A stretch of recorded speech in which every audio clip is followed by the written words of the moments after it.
Kita ke informasi terpopuler yang pertama di cnbcindonesia.com pada hari ini.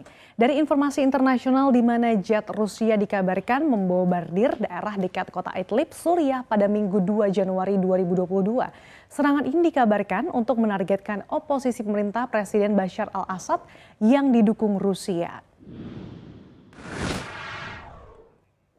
Saksi mata menyebutkan pesawat-pesawat Rusia yang diyakini jet Sukhoi terbang sambil menjatuhkan bom di beberapa wilayah kota termasuk stasiun pompa air utama yang melayani kota 1 juta penduduk tersebut dan wilayah peternakan dekat perbatasan dengan Turki Bab al-Hawa. Baik Rusia maupun tentara Suriah belum berkomentar soal ini. Kerap kali pihak bertikai mengatakan mereka menargetkan tempat persembunyian kelompok-kelompok militan yang menguasai wilayah tersebut, namun menyangkal adanya serangan terhadap warga sipil.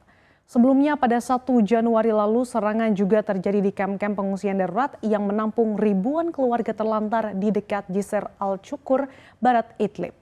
Dinas Pertahanan Sipil mengatakan 2 anak dan seorang wanita tewas dan 10 warga sipil terluka imbas serangan tersebut.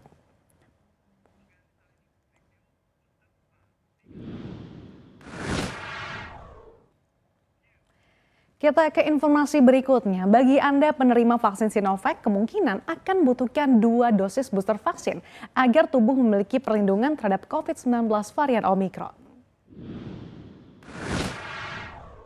Berdasarkan hasil penelitian dari Yale University dengan Kementerian Republik Dominika serta lembaga lainnya, 2 dosis vaksin Sinovac ditambah 1 booster vaksin Pfizer belum ampuh melawan COVID-19 varian Omicron. Respons kekebalan yang dihasilkan campuran vaksin ini disebut lebih rendah terhadap varian baru yang pertama kali ditemukan di Afrika Selatan itu.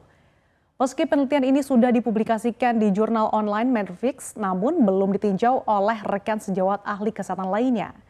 Dalam penelitian tersebut ditemukan 2 dosis vaksin Sinovac plus booster vaksin Pfizer menghasilkan respons antibodi yang mirip dengan vaksin mRNA 2 dosis, yang mana vaksin mRNA dikembangkan oleh Pfizer dan Moderna.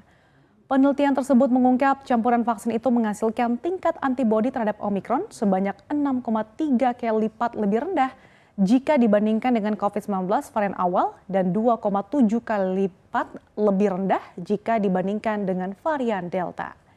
Setelah hasil penelitian ini diumumkan, Sinovac merilis penelitian 3 dosis vaksin Sinovac melawan Omicron. Hasilnya dosis ketiga disebut efektif dalam meningkatkan penetralan melawan strain Omicron. Disebutkan 94% penerima 3 dosis Sinovac menghasilkan antibodi penetralizer yang cukup.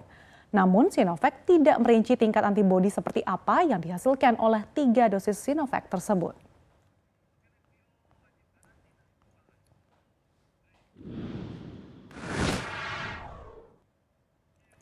Kita ke informasi berikutnya. Lagi-lagi pemerintah mengubah kembali aturan karantina untuk warga negara yang baru datang dari negara lain. Karantina yang tadinya diwajibkan 14 hari menjadi 10 hari. Menteri Koordinator Bidang Kemaritiman dan Investasi Luhut Binsar Panjaitan mengatakan masa karantina yang sebelumnya diberlakukan selama 14 hari kini dipersingkat menjadi 10 hari. Dan yang dari 10 hari menjadi 7 hari tergantung dari negara asal. Luhut pun memastikan pemerintah siap menghadapi lonjakan Omicron. Namun menurutnya kondisi COVID-19 di Indonesia saat ini sudah mulai terkendali.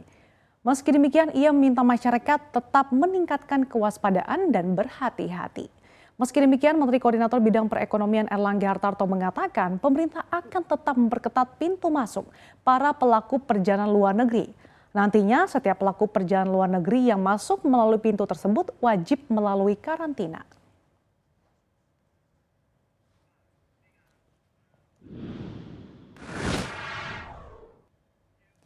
Di informasi keempat, Presiden Joko Widodo berkomitmen untuk mendorong hilirisasi dari sumber daya alam. Oleh karena itu, Jokowi berencana untuk menutup ekspor bahan mentah dari bauksit, tembaga, timah, dan juga lainnya. Pada 2021, nilai ekspor Indonesia melonjak drastis seiring dengan kenaikan harga komoditas internasional serta kebijakan Indonesia menyetop ekspor beberapa komoditas mentah. Sebagai contoh, Indonesia memiliki cadangan nikel nomor 1 di dunia yang mencapai 21 juta ton atau 24% dari total cadangan dunia. Kedepannya produksi nikel tersebut diperkirakan akan terus meningkat. baik untuk produksi nickel pig iron maupun pemrosesan high pressure acid leach dari biji berkadar rendah.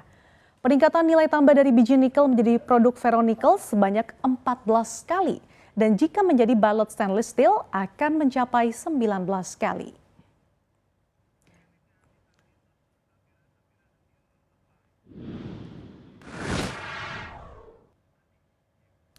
Demikian Top News CNBC Indonesia.